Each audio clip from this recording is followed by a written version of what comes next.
For the rest of us, let's pray. Jesus, you told us that if the head of the household had known at what hour the thief was coming, he would have been ready and would not have permitted his house to be broken into. Therefore, we too are to be ready, because we do not know the hour or the day when the Son of Man will return. He will not come when we think he will, but rather at an hour that we do not know. So, Father, upon this truth which your Son spoke very clearly, Father, through your word today, by the power of your Holy Spirit, help us to be ready. In Jesus' name we pray. Amen. So when we consider the gospel message, all that it encompasses, when we consider the gospel and our calling as Christians to share the message of the gospel to the world around us, we must ask ourselves the question, what exactly does that include? Often, in the heat of the moment of evangelism to an unbeliever, our opportunities are going to be very short. Therefore, we must do our part to make sure that we approach those moments with wisdom and make those opportunities, short as they are, very sweet. How do we make them sweet? By making sure that we include all of the necessary parts and components which make up the gospel. Much of what needs to be included within the gospel content is obvious for us, most likely. For example, it must include that there is a God who is sovereign, that He is the sovereign creator, in fact, of the heavens and the earth. That is very crucial to the gospel message. We must also include that mankind has been created in His image. We also must include that though man has been created in the image of God, mankind has fallen. Because of rebellion and because of sin against God, mankind now sits under the curse of God. And the result of that curse is both physical and spiritual death. Therefore, because mankind is powerless to deliver itself from this curse, God sent His Son, Jesus Christ, to redeem God's people from their sin and the curse. Jesus did this through His sacrificial death on a Roman cross, whereby He took mankind's punishment upon Himself, and in return He gave us His righteousness, so that all who believe on Him by faith would be saved. The gospel also must include the resurrection of Jesus Christ. That although Jesus died on a Roman cross and was placed in a grave for 3 days, after 3 days He rose again to life, victorious over the grave. These points, these components must be included in our gospel message. And hopefully they're obvious. But if we were to stop there in our gospel message, in our evangelism, honestly, we would be doing a great disservice to the biblical gospel, because we would be leaving out one very key component of the message. That key component, which must be included in our testimonies of the gospel of Jesus Christ, is this: Jesus Christ, the Son of God, is coming again. Therefore, in our commitment to continually present Bible-based, gospel-centered sermons.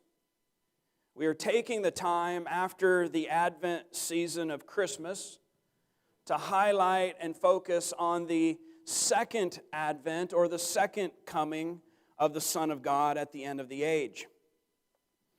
In order to do this, we have chosen for our text the Olivet Discourse of Matthew chapter 24 and 25. So by way of review, let me say a few things. This may be more for my benefit than yours after having traveled for 2 weeks to get my mind back in the game here, so to speak. But by way of review, chapter 24 opened, if you'll remember, with Jesus and his disciples at the temple in Jerusalem. And as the disciples were marveling at the construction and the architecture of the temple, they commented to Jesus, "Look at how beautiful this place is. What an amazing building dedicated to the glory of God." But to this, you will also remember that Jesus responded that there was coming a day soon when the temple would be destroyed. In fact, Jesus said it will be destroyed to such an extent that not even one stone will be left on top of another. So, in astonishment, upon arrival at the Mount of Olives, the disciples then asked Jesus a twofold question. They wanted to know, first of all, when will these things happen? And second of all, Jesus, what will be the sign of your coming and of the end of the age? So for the disciples, from their perspective, they equated Jesus' declaration of the destruction of the temple with the very end of the world. They saw this as one event. But in the following verses in Matthew 24, Jesus separates out these two events.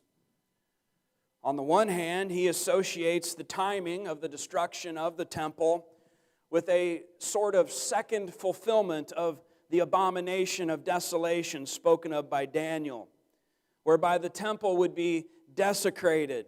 It would be made unholy by pagans, followed by a great calamity and tribulation and disaster upon Jerusalem, which the world had never ever seen before. From our modern perspective, looking back throughout history, we understand that this was fulfilled by the Roman siege and occupation and devastation of Jerusalem in the year 70 A.D., whereby thousands upon thousands of Jews lost their lives, and the temple was desecrated, and the temple was also completely destroyed.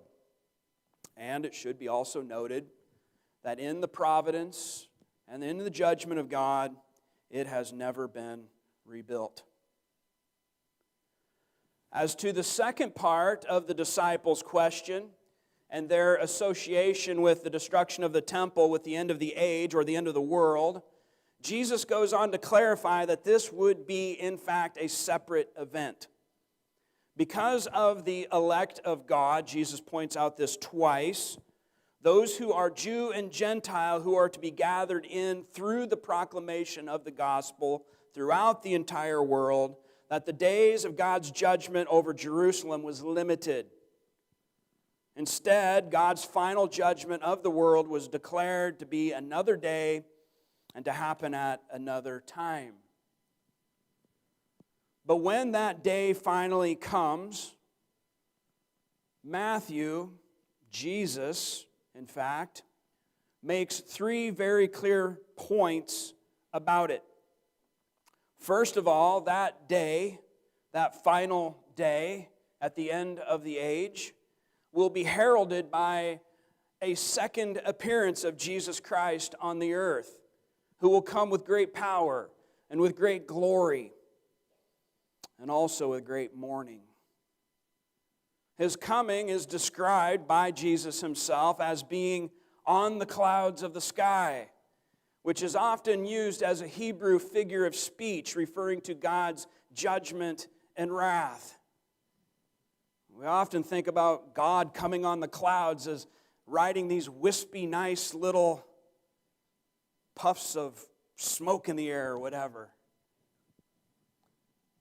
But the picture this actually paints for us is of God riding on the storm clouds of heaven in his great wrath against sin.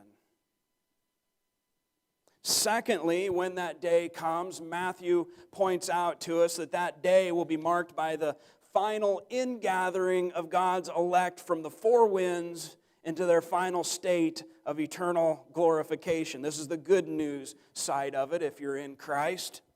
All who are in Christ will escape the wrath of God as Jesus comes riding on the clouds of heaven.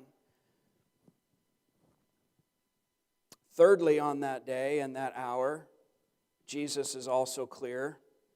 No one knows when it will be except the Father alone. Therefore, it will seem to be, when it does actually happen, a very sudden and unexpected event. Now, for God, he knows. He won't be surprised. But for mankind, it will seem very unexpected, very sudden. Jesus describes his coming as saying that just as the lightning comes from the east and flashes even to the west, so will the coming of the Son of Man be. In an instant, visible to all, he will come. In fact, Jesus pointed out that the moments before his coming will even be similar to those experienced in the days of Noah. Mankind will be busy living their lives, eating, drinking, celebrating marriages, and mankind will not recognize the urgency of the hour until, like the generation of Noah's day, the flood of judgment comes. Two illustrations are given. There will be two men in a field. The one will suddenly be taken away in judgment, with the other left to inherit the kingdom. And again, there will be two women grinding flour at the mill, when one will suddenly, decisively be taken away in judgment, with the other left to enter the eternal rest of her Lord. So therefore, as a result of this, Jesus now turns the corner in his description of his second coming, and like the great, caring, loving shepherd that he is, he gives his sheep this wisdom to live by in saying this in Matthew 24:42. Therefore, because of these things, because of everything I have just said, therefore, be on the alert, for you do not know which day your Lord is coming. And again, it is repeated in verse 44. Jesus says, for this reason you also must be ready. For the Son of Man is coming at an hour when you do not think he will. And this is a surprising statement to me. Because often we look around at the world and we think, well, the world is getting worse and worse and worse. Yep, Jesus is going to come. But Jesus here says, no, I'm going to come at an hour when you don't think it will. When everybody's busy eating and drinking and celebrating marriage. Interesting. So Jesus' word to his church is this: be on the alert. The day on which your Lord is coming is unknowable according to the human mind. So be alert always. Be ready, in fact. The hour which you think Christ will come is most likely not the hour in which he will come. So be ready always. And he makes this logical, rational statement in verse 43, in saying that if a man knew when his house was going to be broken into and have his stuff stolen and have his family harmed, that man would indeed stay up all night watching and waiting in order to protect his house and in order to protect his family.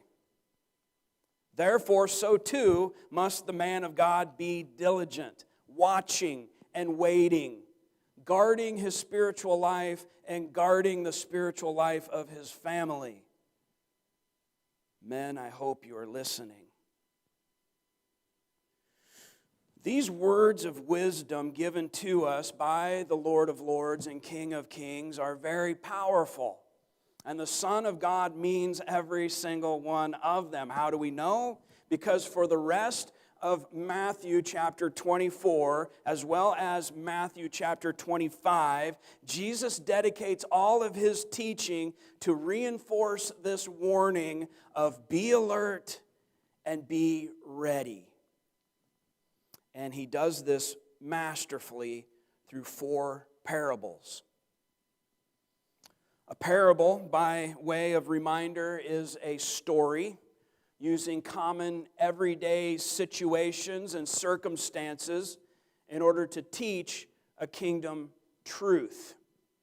Parables are used often throughout Scripture, Old Testament, New Testament. Jesus capitalized on them probably more than anybody. But they are just simply a story using common circumstances that we're all familiar with in order to teach a very important kingdom truth. For example, one of my favorite parables, which is also one of the shortest, Jesus said this in Matthew 13:44. He said, "The kingdom of heaven is like a treasure hidden in the field, which a man found and then hid again. And from joy over it, he goes and sells all that he has and buys that field." Right? The common, ordinary situation is a man walking through a field, and as he is walking through the field, he discovers a treasure. And so he digs a hole in the ground and buries the treasure. Then he goes home and sells everything that he has so that he can go back and buy that field with the treasure in it. And Jesus says that is a picture of the kingdom. That joy over it, the true disciple is willing to give up everything in order to obtain it. Parables. So in what follows in Matthew 24 and 25, Jesus tells 4 of these parables in order to reinforce what he has just taught about his second coming. Those 4 parables are, first of all, the parable of the faithful or evil slave. The second one, the parable of the 10 virgins. The third one, the parable of the talents. And fourthly, the parable of the sheep and goats. And so as you may have already figured out, this structure of 4 parables will serve us well as we will take each one separately in the next 4 weeks in order that we can be a people who are acutely aware, alert, and ready for the return of our King and his kingdom. Do you long for the return of Christ? Then let's be a people who are ready. Amen? And that's where we're going. Help us to be ready, Lord. So with that long introduction and long review this morning, we turn to our text, Matthew 24, verses 45 through 51. And reading in the New American Standard Translation, Jesus says this: "Who then is the faithful and sensible slave whom his master put in charge of his household to give them their food at the proper time? Blessed is that slave whom his master finds so doing when he comes. Truly I say to you that he will put him in charge of all his possessions. But if that evil slave says in his heart, 'My master is not coming for a long time,' and begins to beat his fellow slaves and eat and drink with drunkards, the master of that slave will come on a day when he does not expect him, and at an hour which he does not know, and will cut him in pieces and assign him a place with the hypocrites. In that place there will be weeping and gnashing of teeth." In this parable, as we unpackage it, the first thing that we ought to note is that we have here a slave with 2 options laid out before him. There are 2 paths for this slave in this story. The master of the slave has left on business of some sort and has left the slave with certain responsibilities and certain expectations regarding the management of his household. One of those specific responsibilities is that the slave is to feed the other slaves of the household. Somebody has to be in charge of cooking the food and making sure everyone gets fed. So the master, before he leaves, pulls aside one of the slaves, a certain slave, and delegates this responsibility to him. And so with this background, Jesus opens the parable by asking the question, who would be considered the faithful and sensible slave in this situation? In response, Jesus gives us two scenarios. On the one hand, if that slave who is charged with responsibility is actively engaged in that responsibility and proves himself to be doing so when the master returns, he will be blessed. In fact, his blessing will mean receiving a promotion of sorts, a promotion whereby he is placed in charge of all of the master's possessions. A great inheritance will be given for his faithfulness. On the other hand, what if that slave sees the absence of his master as an opportunity to neglect his responsibility? What if, in the absence of his master, instead of feeding and caring for the other slaves, he instead abuses them and goes out eating and drinking with drunkards? And what if, while he is in the condition of beating the other slaves and partying with the degenerate world around him, that his master returns unexpectedly and finds him neglecting his duty and abusing his privilege? What will the master do in that moment? Jesus says the master will cut him in pieces, assigning him a place with the hypocrites where there is weeping and gnashing of teeth. Because this evil slave has proven himself to be just that, an evil, wicked slave, not worthy of the master's eternal blessing. So the interpretation of this parable is fairly straightforward. With parables, you need to keep in mind that they are designed to have one clear point. So we can get into a lot of trouble with parables where we try to take all the details and try to make them fit into different things, usually things that don't have anything to do with the parable. But we need to understand that with parables, if we're going to manage them and handle them correctly, that there is one clear point. So what is the one clear point? I believe it's pretty straightforward. The master represents Christ, the slave represents the disciple, and the moral of the story, so to speak, is this: be ready for the master's return by being faithful. Therefore, spiritual kingdom truth is this, more fully.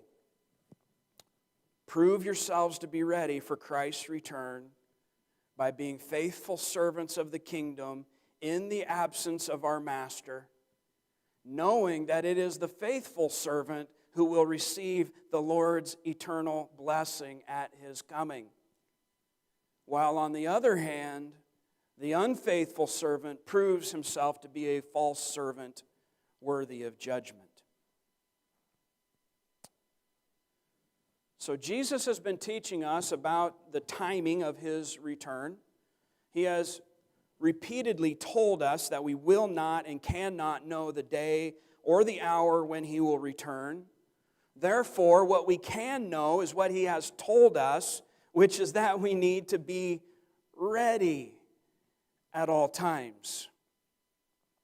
And in this first of four parables, Jesus is teaching us that what this readiness looks like is faithfulness in his absence. The sober warning is that what if the master should return at the moment in which we are living a life of unrepentant sin, engaging in Christian hypocrisy and the abusive treatment of our neighbors? What if, while the cat's away, the mice begin to play? And Christ returns. Jesus says the result will be a declaration of, I never knew you. Depart from me, you who work lawlessness. Into a place where hypocrites will weep and gnash their teeth for all of eternity in judgment. The point of this parable is very powerful, as I said, and it's also very sobering. It is a very clear warning. And if you're like me, I find myself crying out to the Lord constantly to help me be faithful and sensible with the Christian privilege and freedom that God has given me. Not just as a pastor, but just simply as a Christian. God, help me to be faithful. And when I fall short of that faithfulness, I often find myself on my face seeking forgiveness, seeking fresh power from the Lord, so that I can move forward to be a faithful steward as God expects of me. So I'm guessing we're in the same boat here this morning. We want to be faithful. Jesus is coming. I want to be ready. You want to be ready. So the question for us then is, how do we do that? How can we be faithful, knowing that Christ could appear at any moment? If He were to return before the end of this service, are we ready? Well, here's how we can do that. So I want to spend the final moments of our sermon together this morning to identify for you 3 very specific ways of how you and me can be faithful in order to prove ourselves ready for the return of Christ. So 3 points of application on how to be faithful to the very end. We could give 20, but we're given 3, okay? The first thing that I want to say in context of this is to build with the best. 1 Corinthians 3:11 through 15, this is what I mean. Paul says, for no one can lay a foundation other than the one which is laid, which is Jesus Christ. Now, if any man builds on the foundation with gold, silver, precious stones, wood, hay, straw, each man's work will become evident, for the day will show it, because it is to be revealed with fire, and the fire itself will test the quality of each man's work. If any man's work which he has built on it remains, he will receive a reward.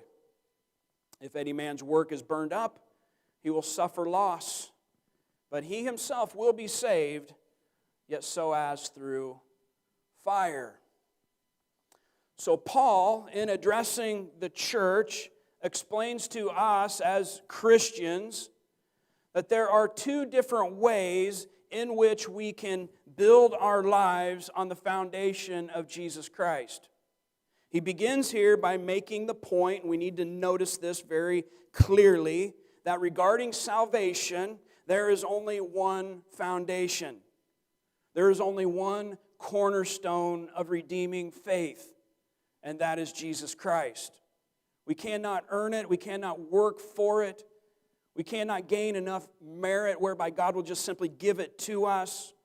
The only foundation, the only one who can provide it for us is Jesus Christ.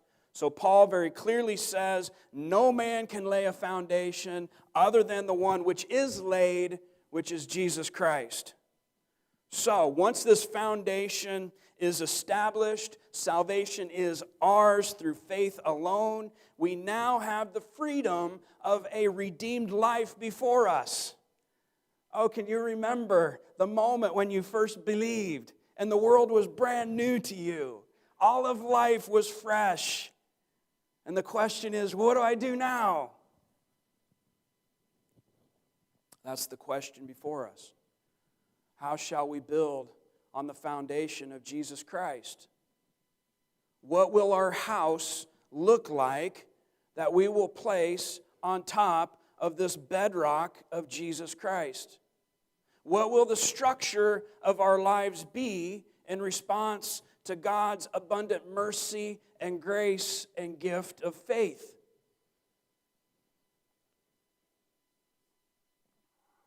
If you remember the story in Luke about the 10 lepers, you'll remember that as Jesus passed by a certain leper colony, 10 of them began calling out and begging Jesus for mercy and for healing.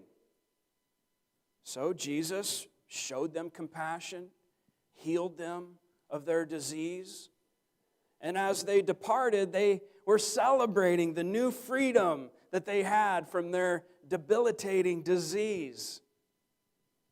But one of them stopped, and he turned around, and he came back to Jesus, and he fell on his face before the Lord at his feet, and he began to give him glory, and began to praise him, and to give him thanks.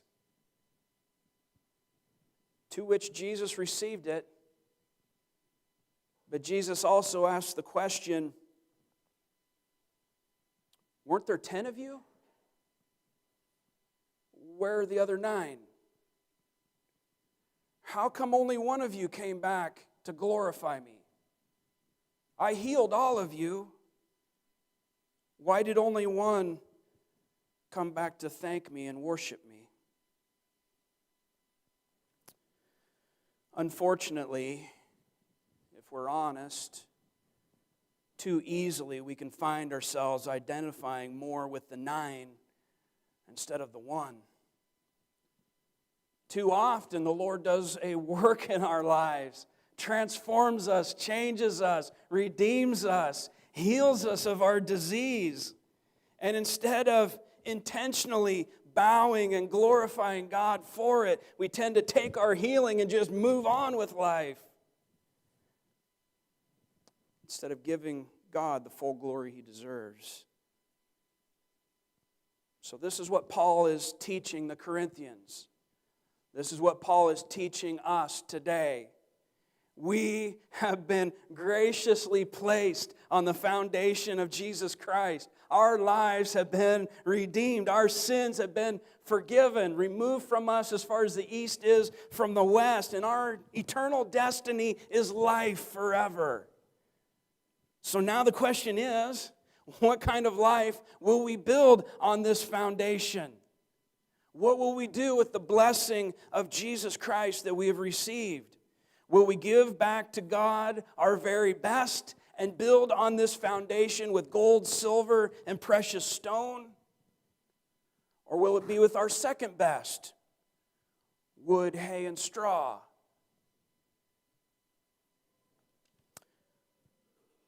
Too often, I think, we place on Christ's foundation second best.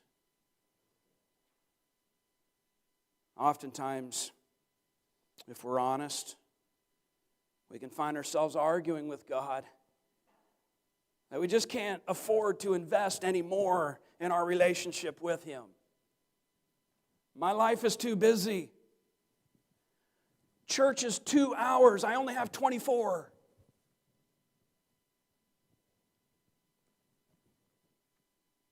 The Bible's too complicated. I can't understand it. I can't read it. I can't apply it.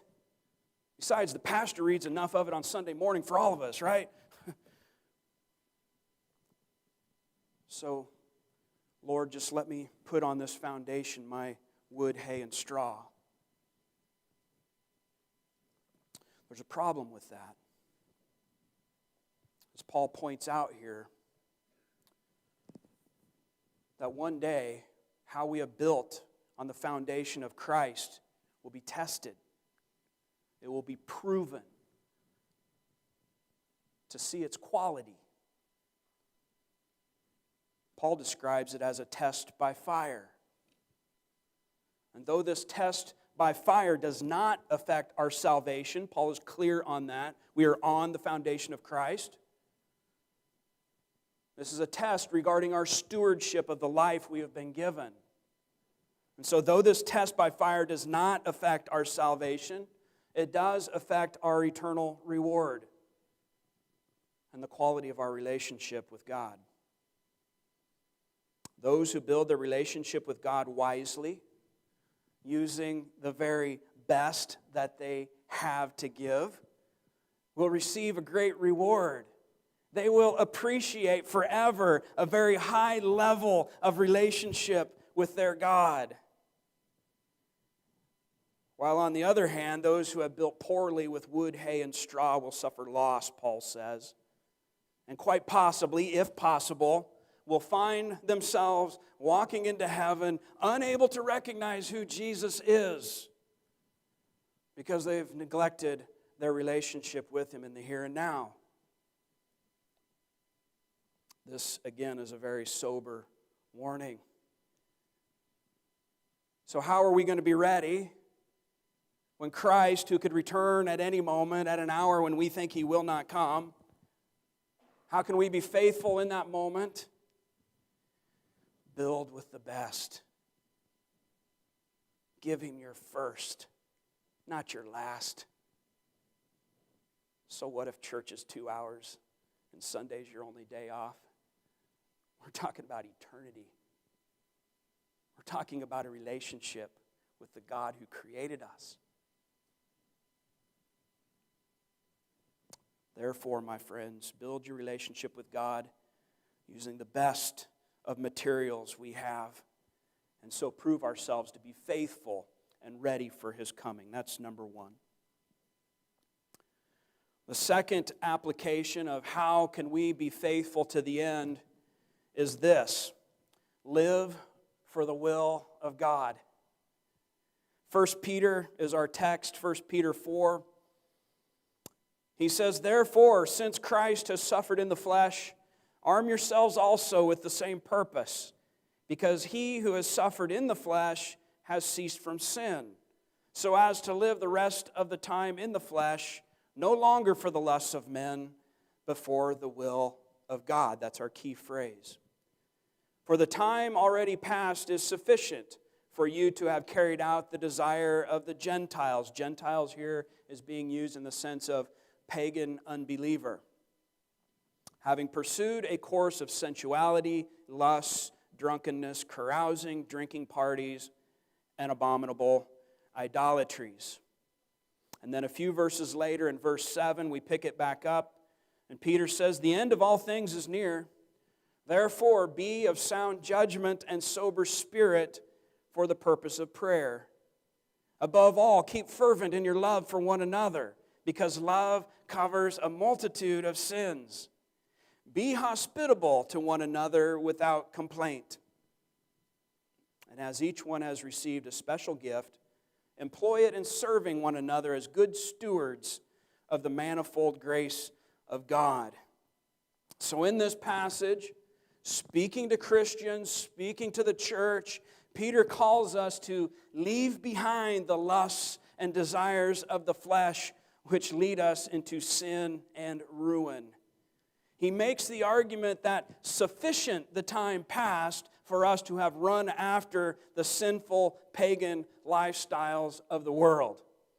He reasons that we have already wasted enough time pursuing sensuality, pursuing lust, drunkenness, carousing, drinking parties, and other abominable idolatries. You've already wasted enough time, church. You don't need to go back there again. In Christ, that season of our life is over. So make sure you are no longer living a life that is dominated by the flesh and its passionate desire for sin. This is a very good argument. I was 26 when I came to faith in Christ, and I lived 26 years of very regrettable sin.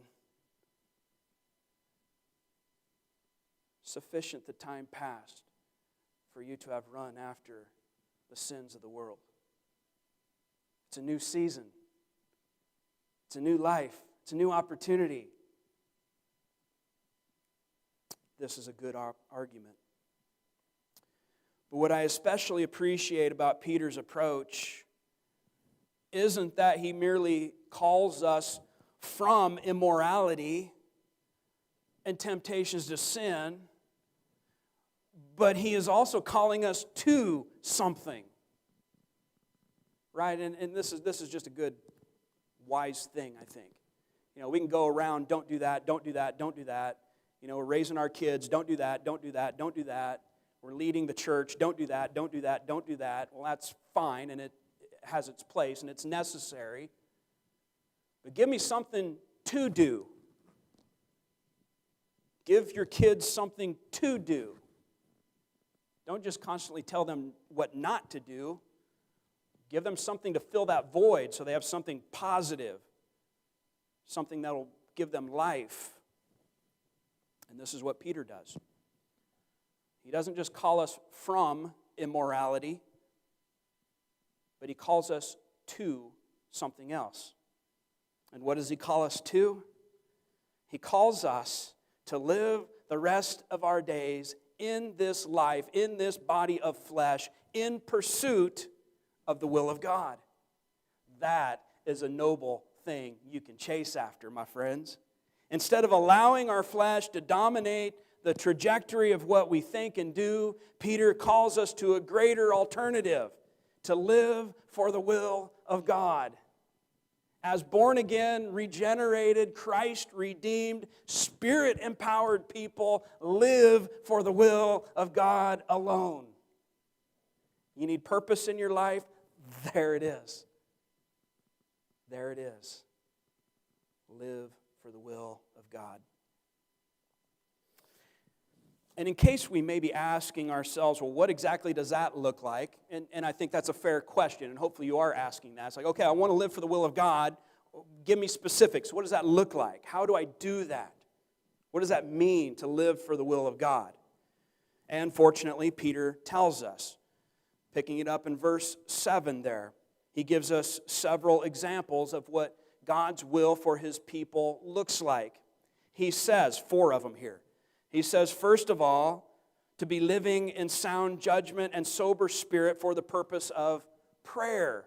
It is God's will for his people, for his redeemed, adopted children, to be praying people. Seems obvious, but it needs to be stated.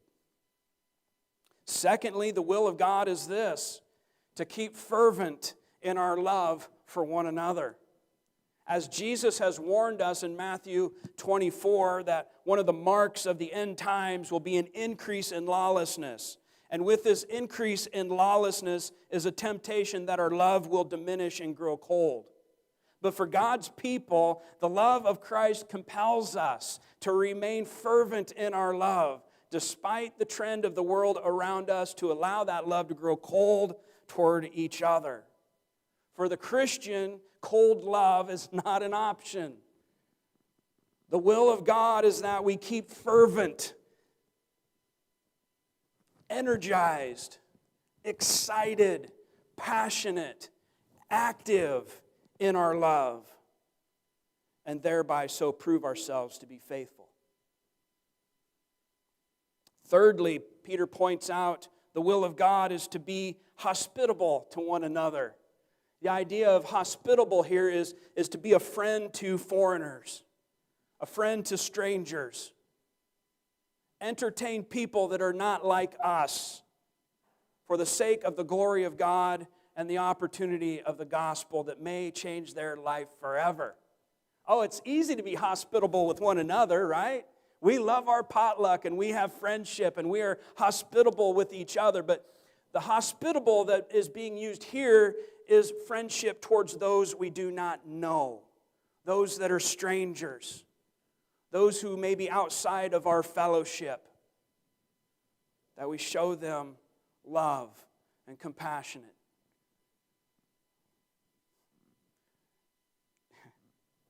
even if they're Democrats.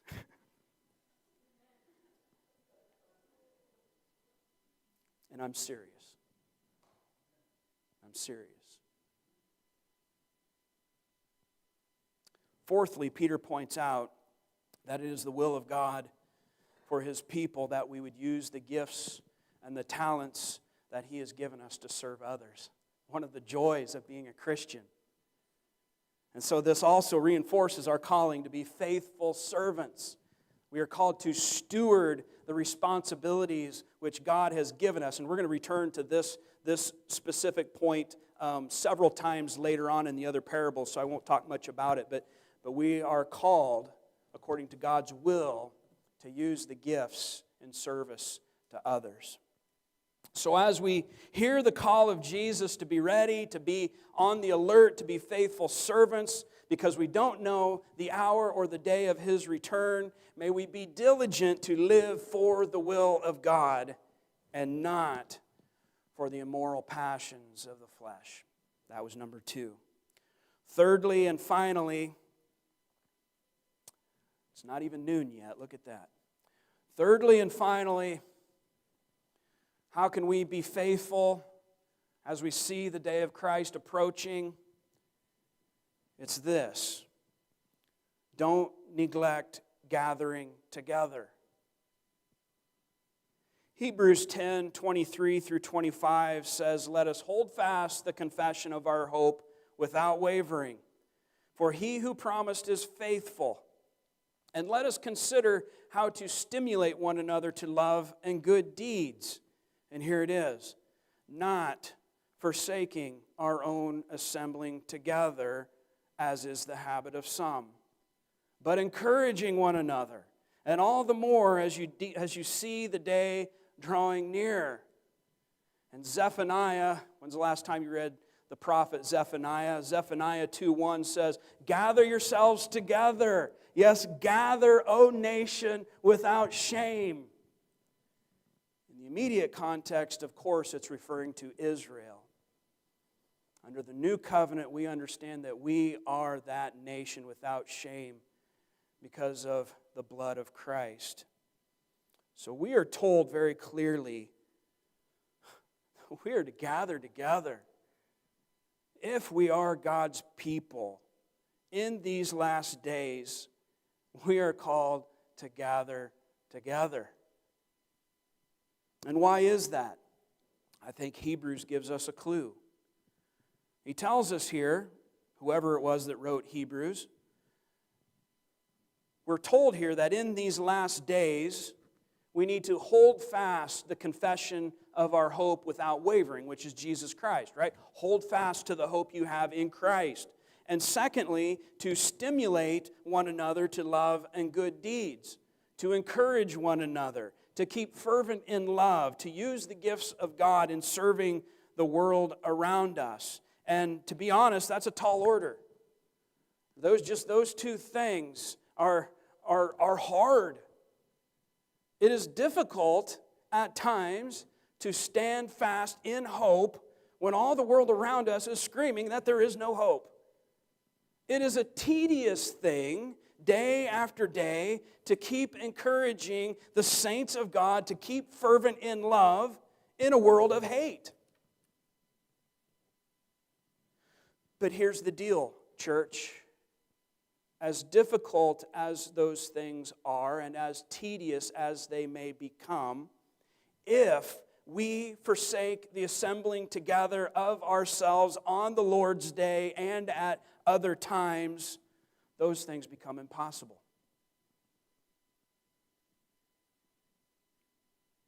If you are committed to being a maverick Christian, committed to not gathering together with the saints of God, you're going to fail. Your hope will flounder. You will not remain fervent in love. Why? Because it is by God's design that we gather together so that we can stimulate and encourage one another towards that end. But if you're not gathering together,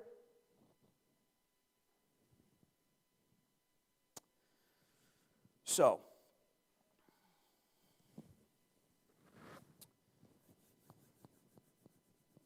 If I can harp on this just a little bit further.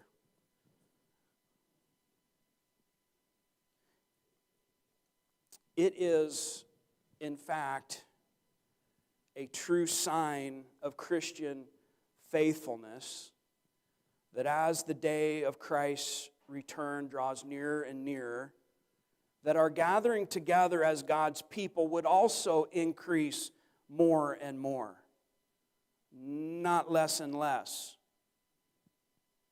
Hebrews here, unfortunately, laments the fact that some in the church had fallen into this nasty habit of abandoning the gathering together of God's people.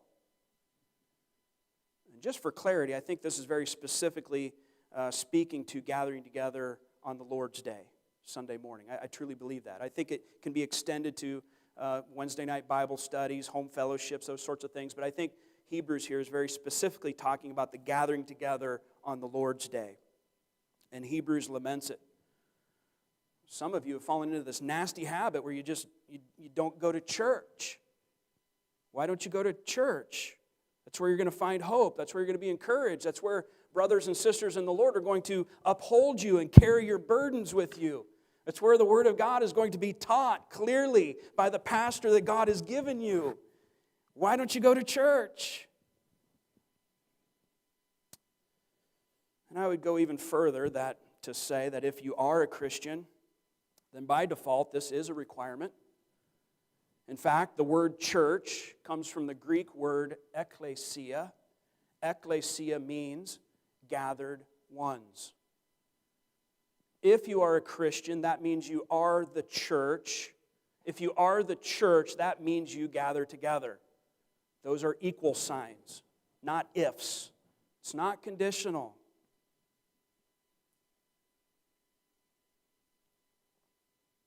The very essence of what it means to be the church of God is that it is the gathering of God's people. And that's a good thing. That's a good thing. We strive so hard around here to make this a place that is godly and holy, where the Spirit can move as He sees fit to do. And therefore, it makes me very sad as a pastor when people tell me they don't need to come to church. Not only are they seriously hurting and limiting their spiritual growth in the Lord, not only are they refusing to use their gifts and talents to serve others in the church, but they are also challenging God by trying to redefine what it means to be a Christian. I don't need to gather together with other Christians. Tell that to God. See what He thinks. So, I'm not angry, okay? I do get frustrated. Because you're only hurting yourself. So the third application of how to be faithful to the end as we see the day of Christ approaching in order to prove ourselves to be faithful and sensible servants whom our Master will bless eternally is to not neglect the gathering together of ourselves as the church. That is my third point and final point. So in summary, how can we be faithful to the end? First, by building with the best. I'm going to bring my gold, my silver, and my precious stone, and I'm going to lay it on the foundation of Christ, and I'm going to have the best relationship with God that I can because I only get one shot at it. Second, by living for the will of God. Sufficient the time past for me to walk in the flesh. It is a new day. It is a new season. God, reveal your will to me, and I will live for it. And thirdly, how can we be faithful to the end? By not neglecting to gather together. What if Christ were to return on a Sunday morning where you decided, I don't need to go to church today?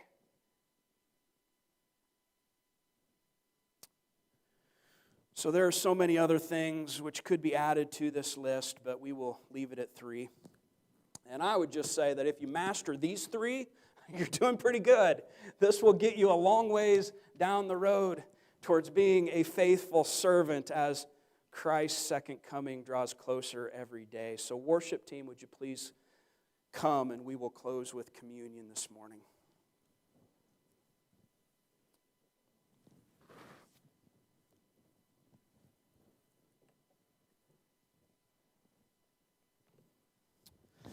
Father, we thank you for your goodness. God, we thank you that your Son is such a faithful shepherd to us, that though we may not know the day or the hour of his return, he has given us very sound, wise advice, along with a very sober warning, that we are to be ready at all times. And Father, I think that I've given good counsel to the church this morning on 3 ways of how we can do this. By building with our best, by living for your will and not ours, and by gathering together at every chance we get to encourage one another. So, Father, with this, we ask for your help. We see your word. We understand its wisdom. Father, help it to transform our lives. Help us to walk in the truth of it and to fulfill its call. Jesus, we look and long for the day when you'll come. The Spirit and the bride cry out to you, God. Please come. Come quickly. This world is so broken. We don't fit in here, God. So please come when you're ready. But in the meantime, help us to be faithful to your glory. In Jesus' name, amen.